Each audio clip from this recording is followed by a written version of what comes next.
Hey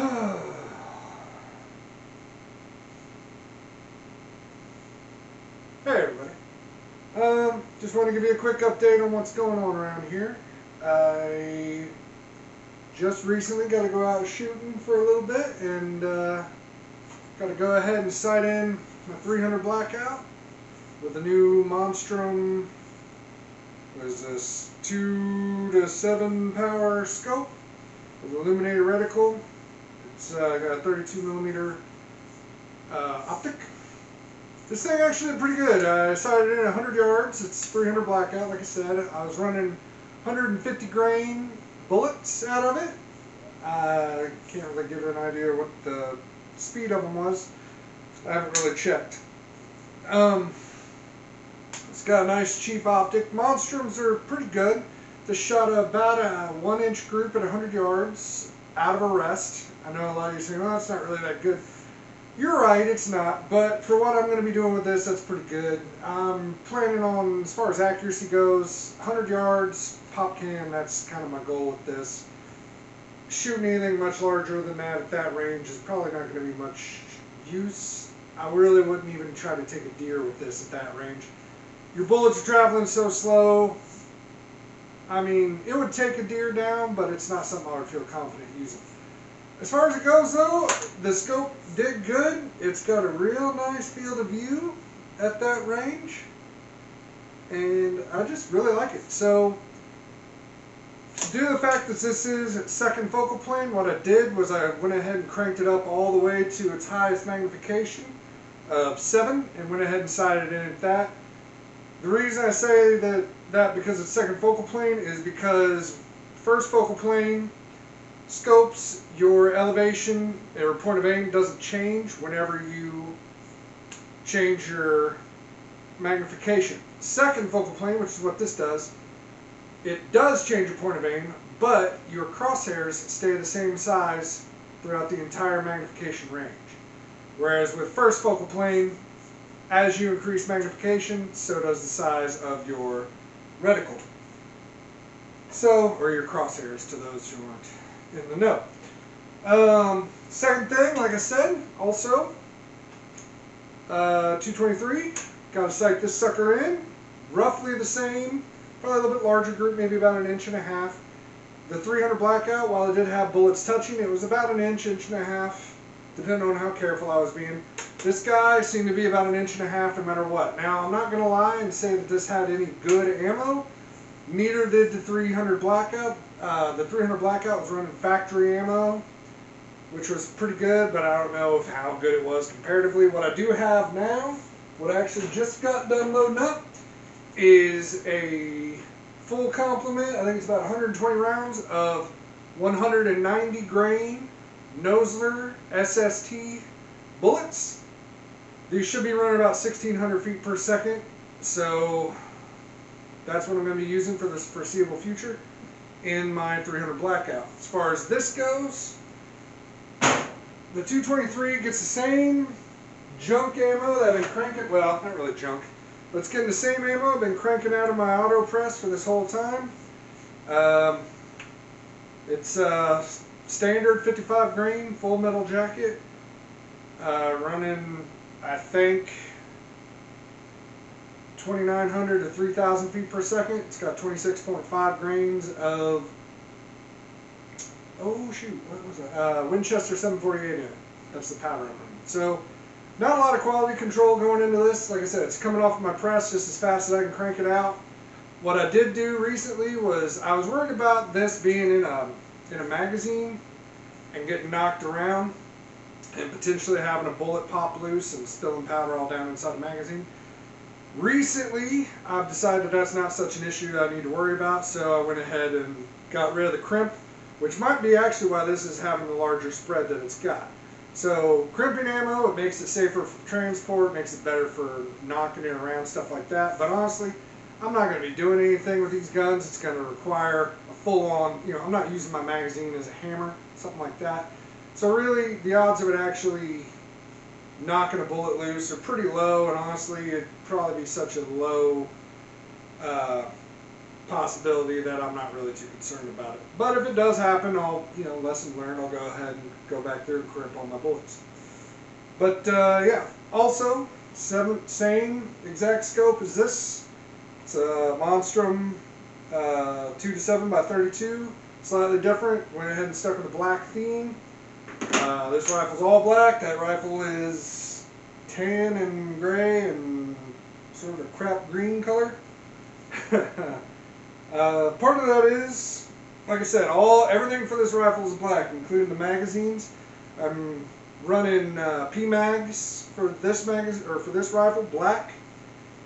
One of the major dangers of running a 300 blackout and a 223 is that you're going to accidentally put 300 blackout ammo into the 223. Well, to avoid that, for the 223 I'm running hex mags in desert camo. One, they kind of match the gun a little bit more, and two, the surface of them is different. They have little hexagonal impressions in them. P-mag has square, so just by feel you can tell the difference of them. It seemed like a good system. I don't know how much I like the P-mags I don't know how much I like the hex mags compared to the P-mags. They both seem to be fine. I'm not sure how they operate. I did run a P-mag, or a hex mag. Sorry, it's kind of hard to differentiate. I did run a hex mag through my 300 blackout. It fed just fine. That was using factory ammo. I think it was 150 grain ammo. Ran just fine. Put all 20 rounds down range. Didn't give me any issue. With the heavier rounds and the wider bullets and everything, it's a little bit of a concern to run through a standard mag, but honestly you're not going to get much difference between this and this. So that's just kind of the system I devised. Seemed like a good way to keep track. One thing I did do recently while I was ordering the hex mags is I also decided to get some 20 round hex mags for my SR20, or aka the 308, aka LR308, aka AR308, whatever anybody wants to call it. I've been corrected so many times. No, it's this, no, it's that. You know what? It's a 308 AR-15. Just get off my back. So that's where I'm at with those. I haven't tried those yet. I am planning on heading out to a wide open field here next weekend. Hopefully gonna go. Oh, excuse me. Hopefully gonna get to go try those out and see how they run out of my big 308. Now, the band of the hour, which you've probably seen a couple of times whenever I stood up, is this fella. Anybody that doesn't know, I bought this rifle a few weeks ago. It's a 7mm rim mag, Savage, and basic hunting rifle. It came with some horrible scope rings on it that I hate, and no scope. So, one of my previous videos, you saw me rip this thing apart, and that is still the plan. However, I decided to try to do a little, I don't know, I would almost consider it to be a public service, but, you know, not that grandiose. But what I've decided to do is show this build step by step. And what I mean is, I'm going to go out, try shooting this thing in its current platform with the open sights, which need to be screwed down. But with the open sights, regular stock, bone stock form that's in right now. This is how it would come from the factory.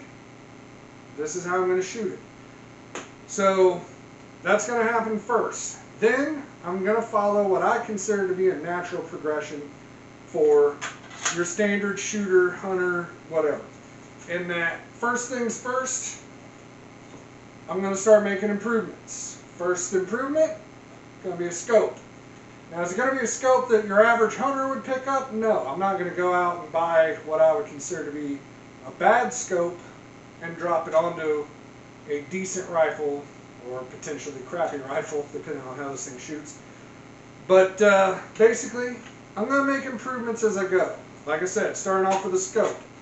And then, basically moving forward, I'm going to go through and explain every improvement and explain why I'm doing it, how it improves the rifle, and what kind of gains I actually get out of each improvement. So for example, right now, stock form, shooting, at 100 yards. That's what the test is going to be. Shooting at 100 yards with open sights. Now, I might shoot out to 300 depending on how much time I get. But either way, first thing, open sights, off, maybe off of a table. But I'm not going to have it in a bench rest or anything like that. Just off the table, open sights, as they intend you to use it. So I'm assuming that maybe I can prop my elbow up on the table for stability, but it's going to be shot offhand, as the company intended, as a hunting rifle. Then, like I said, step 2, probably going to be a scope. Step 3, well, you're going to have to wait and see and watch. But basically, as I said, it's going to make the journey from standard, everyday, run-of-the-mill hunting rifle, as close to everyday run-of-the-mill as 7mm red mag gets. Now, also included in that is ammunition. I did buy some ammunition. This is the same bone stock, cheaper than I would like 7mm red mag ammo that you can go and pick up at Walmart. So this was the cheapest. This is what you would go out to go kill an elk or a moose or maybe something smaller that's really far away. But bone stock ammo. Alright? So just to give you an idea, that does play into the plan on down the road. Because obviously, as I do tailor make a lot of my ammo for a lot of my rifles, I want to see what effect that has. Now, am I going to jump into that right away? No. Honestly, that's probably going to be the very last step. And I mean the very, very, very last step. Now, you know, as I said before, and I mean none of this stuff is actually real secret. I mean, eventually I do plan on turning this into a whole different rifle, basically. But, you know, in the meantime, I figured it'd be a good way to introduce what kind of gains I'm going to get out of what things, you know. And I'm going to follow what I consider to be a natural progression. Now, some of you might disagree with what I'm doing, as far as, well, no, I wouldn't take that step first, I'll do that first. Well, feel free. I mean, you know, you can watch this and by the end of it go, you know what, he got the biggest gains out of this or that, I'm going to go for that first. You're more than welcome to interpret this information however you want. I'm not going to say you're right, I'm not going to say you're wrong. I'm just going to present it to you as it comes to me. Now, like I said, a lot of this is getting the rifle to interact with me as a regular shooter. So for example, the bench rest that it's in right now is not going to play into effect except for whenever I put it into a sight-in situation. So like for example, the standard sights are loose right now, need tightened up. I'll probably put it into a bench rest for that and sight it in and get it up to snuff that way. But I'm not going to count those shots as an improvement because that's not a realistic situation. You're not going to be out in the woods trying to hunt an elk with a bench rest. Well, I mean, you might be, but honestly, that'd be a lot to pack in.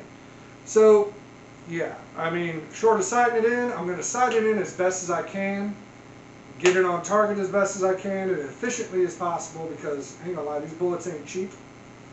So, we're going to do that as quickly and easily as possible, then we'll move on to the actual testing and sighting in. Now, when it comes to testing and sighting in, I got some bad news and some good news. The good news is, I do plan on you being there with me whenever I actually do the actual testing. I might not have you there when I sight it in. And here's why. To do sight-ins, I like to take as many outside variables out as possible. Myself, weather, wind currents, everything. All of it off the table as much as possible. Distance, I need it to be an exact known distance. It doesn't even necessarily have to be 100 yards. It just has to be a set yardage every shot that I need to know the exact length. So, for example, to sight in, I go to the indoor range that's available to me locally. The problem and the bad news where you're concerned is that that range does not allow me to record video while I'm there. I mean, I've tried everything. I've tried bringing the camera with me, being like, look, is this okay? I've tried setting up my phone and trying to secretly do stuff. They watch that shit like a hawk. It's aggravating. I cannot express how aggravating it is. So basically, you're not going to be there for the sight-ins. What you will be there for is the actual testing, because the testing is going to take place in what I would consider to be a real-world scenario. Outdoors, 100 yards, probably from the same fixed location. I was trying to swat a fly. Probably from the same fixed location every single time. That way everything is fair and equal. So, you know, right or wrong, I'm going to do what I'm going to do. Everybody's free to disagree with me. Everybody's free to say, well, that doesn't make sense. Everybody's free to say you're an idiot who should never be around guns. And whether that's motivated by what you see me doing to this rifle, that's up to you. But, like I said, it's going to be fair from my perspective and hopefully from yours. Now, that's what's going to happen with this rifle. You know, it should be interesting. I do hope everybody follows along, and I do hope everybody enjoys. Literally next weekend, I am planning on going out and going shooting, so a lot of these little guys here and some of the other stuff in the cabinet, well, pretty much everything I own, going to be heading out to the range. So there will be a shooting video next week, so look forward to that. And you can follow along and see what we're doing. Alright, anyway. Hope that's got everybody updated, and all three of you that watched this, thanks for watching. I really appreciate it. Probably more than you know. And, you know, I'll see you next time. Bye.